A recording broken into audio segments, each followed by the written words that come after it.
Hai adik-adik, Assalamualaikum. Selamat datang ke channel Cikgu Nur. Tajuk kita pada hari ini ialah penjodoh bilangan.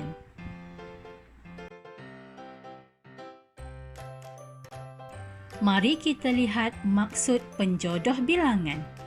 Penjodoh bilangan ialah kata yang digunakan bersama-sama dengan kata bilangan. Penjodoh bilangan digunakan untuk menentukan sesuatu benda mengikut bentuk, rupa, saiz, warna dan sebagainya. Contohnya, sebuah meja, 2 helai baju, 3 ekor ikan dan sebiji bola. Pada kali ini, kita akan fokuskan 6 penjodoh bilangan sahaja. Yang pertama, buah. Digunakan untuk benda besar dan padu serta tidak mempunyai bentuk-bentuk tertentu. Contohnya, sebuah rumah, sebuah kereta, sebuah buku, sebuah negeri dan sebuah kampung. Mari kita tengok contoh ayat. Yang pertama, Johan membeli 2 buah rumah teres. Yang kedua, Amin membaca sebuah buku cerita seram. Yang ketiga, Ayah membeli sebuah kereta baru. Penjodoh bilangan yang kedua iaitu biji. Digunakan untuk buah, sayur-sayuran dan benda-benda yang kecil.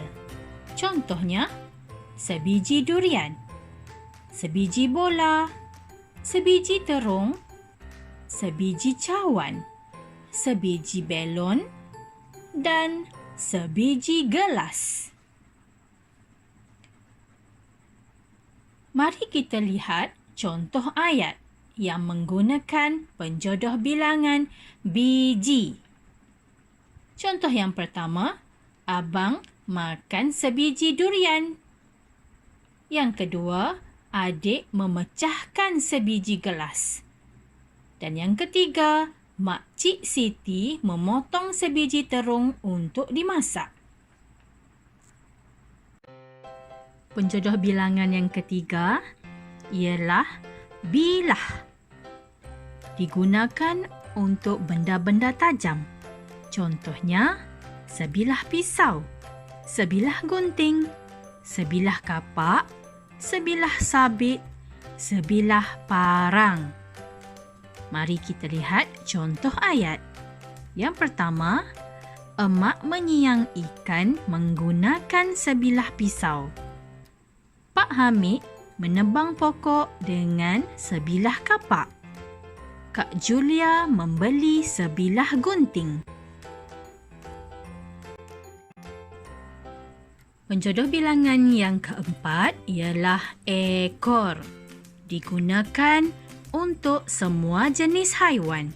Contohnya, seekor kuda, 2 ekor ikan, seekor buaya, seekor angsa, dan seekor gajah. Mari kita lihat contoh ayat yang menggunakan penjodoh bilangan ekor.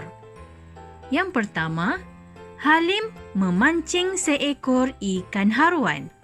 Yang kedua, Saiful menjerat 2 ekor ayam hutan. Dan yang ketiga, kami melihat seekor gajah di zoo negara. Penjodoh bilangan yang kelima ialah batang. Menunjukkan benda-benda yang panjang. Contohnya, sebatang penyapu, sebatang pensel, sebatang pokok, dan sebatang tiang lampu. Mari kita lihat contoh ayat yang dibina menggunakan penjodoh bilangan batang.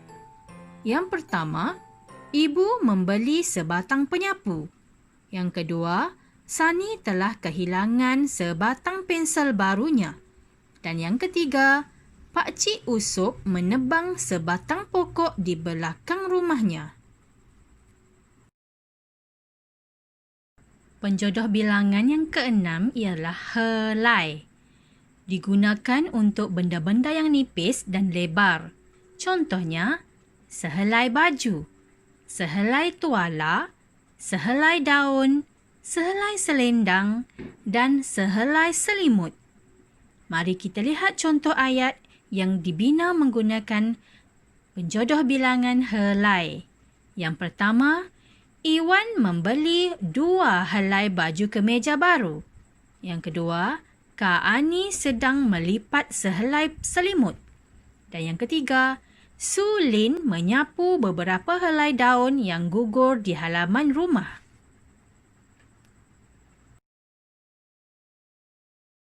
Okey adik-adik, kita dah selesai belajar 6 penjodoh bilangan pada hari ini dan di sini kita akan buat sedikit latihan pengukuhan.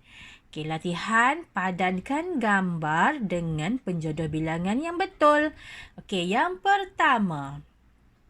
Gambar yang pertama itu seekor katak. Yang kedua, sebilah gergaji. Gambar yang ketiga, sehelai selimut. Gambar yang keempat, sebuah lori. Gambar yang kelima, sebuah rumah. Gambar yang keenam, sebilah parang. Gambar yang ketujuh, sebiji betik. Dan gambar yang ke-8, sebuah kapal terbang.